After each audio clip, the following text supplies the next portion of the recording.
तालुक्यातील खोपोली पेण मार्गावरती असलेल्या नारंगी गावाजवळ HP ॲडेसिव्ह कारखान्याला शनिवारी लागलेली भीषण आग 5 तासांच्या आत अथक प्रयत्नानंतर विझवण्यात आली आहे. पण रविवारी नारंगीसह आसपासच्या गावातील ग्रामस्थांनी कारखान्यावरती धडक देत विनाशकारी कारखाना बंद करण्याची मागणी करत प्रवेशद्वारावरती ठिय्या आंदोलन केले. रविवारी परिसरातील गावातील ग्रामस्थ आणि महिला मोठ्या संख्येनं प्रवेशद्वारावरती जमा झालेले होते. कारखाना व्यवस्थापन, सरपंच आणि उपसरपंच यांना हाताशी धरून बेकायदेशीरपणे धोकादायक उत्पादन घेतात आणि हा कारखाना बंद व्हावा अशी मागणी ग्रामस्थांनी केली. कारखान्याला कुठल्याही प्रकारची सुरक्षा साधनं नसून कारखान्यातील फायर लाईनच्या मध्ये पाण्याचा एक थेंब नसल्याचं सुद्धा उघडकीस आलंय.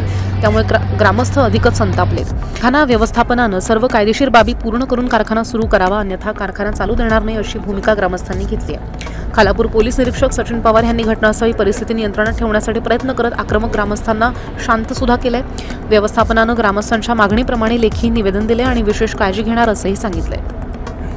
नेता आला नाही, एकाही का पंचायतीने काय आमचं संरक्षण केलं नाही लोकांचं. का कुठं आहेत किडामुंगी सारखी लोक पळतायत. तुम्ही तुमच्या रक्ता खिशा गरम करून घेतले का? आता आवाज मांडणार तुम्ही, नंतर सगळ्यात आल्यानंतर आवाज मांडणार का? आम्ही किडामुंगी आहेत का? आमच्या आवाज मांडायला निघाला तुम्ही?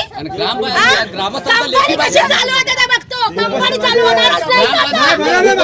चालू करून देणार नाही.